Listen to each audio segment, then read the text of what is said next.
fue muy amiga y le camé.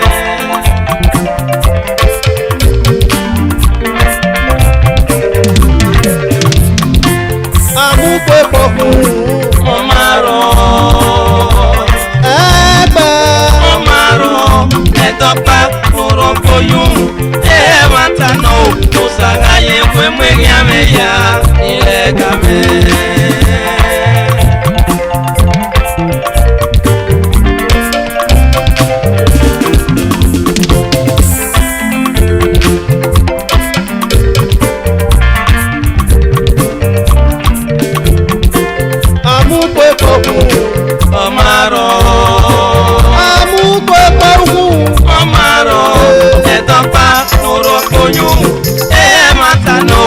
Sagaye fue muy bella y le cabé.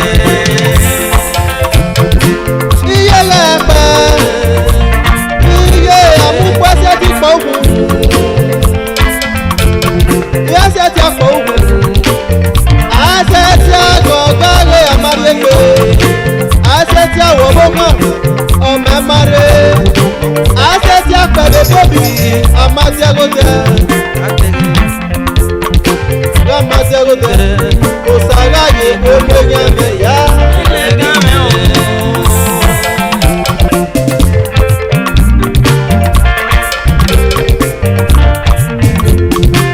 Amukwe poku, Omaro,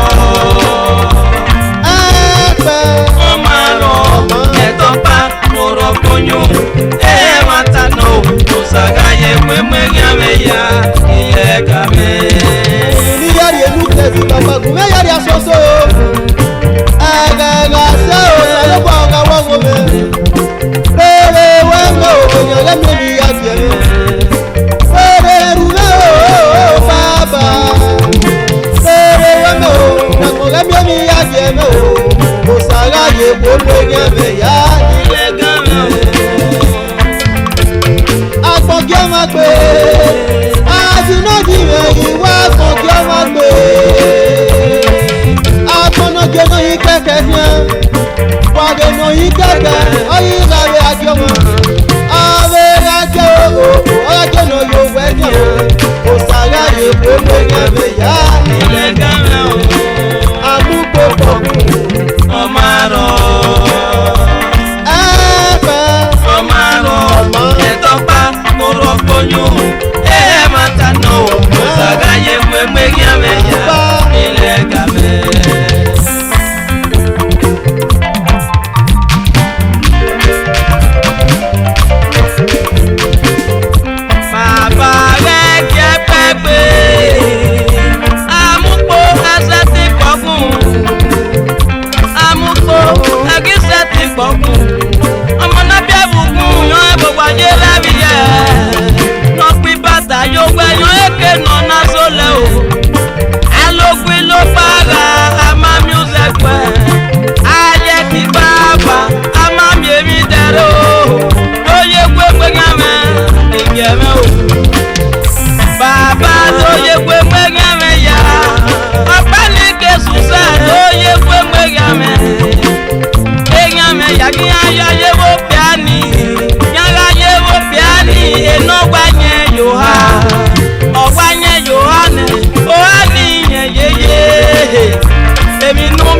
Fue muy ya ile game.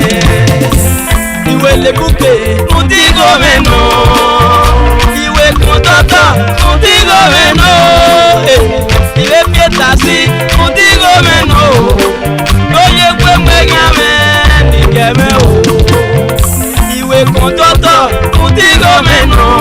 Ikota usa kubo tepo, mudigo meno.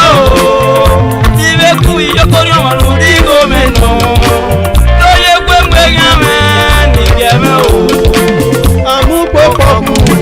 Omaro, Omaro, etopa loro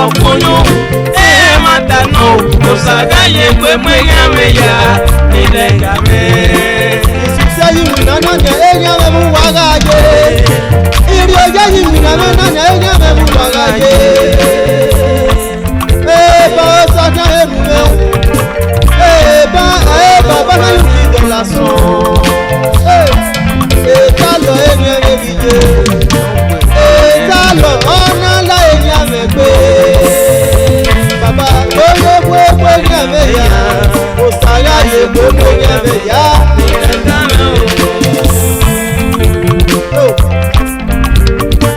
Alẹ́ jogun ló gbọ́dọ̀ máa mú sẹ́gbẹ́. Iṣẹ́ tí wòwò náà ọmọ máa rẹ̀. Agogo aládọ́lọ́rọ́ rù mí o. Yóò bọ́ tẹ bàbá lẹ́gì ẹgbẹ́gbẹ́. Lẹ́gì ẹgbẹ́gbẹ́ o ìsàmìlera mi. Eru mi o, Osaga ye gbogbo yẹn ya. Amúgbó pọ̀kú. Omaro,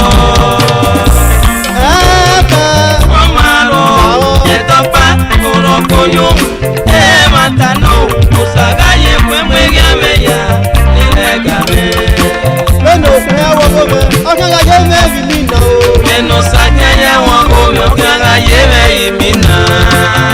Bàbá o, fúru o là. Meno sanya ya wangome, Ogaga ye meimina.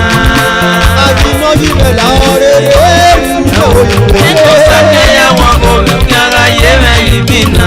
Ilé wọlé ní kúlẹ̀ lè mẹ́tẹ̀ bàbá, ewu yẹn rẹ̀ làwọn. Meno sanya ya wangome, Ogaga ye meimina.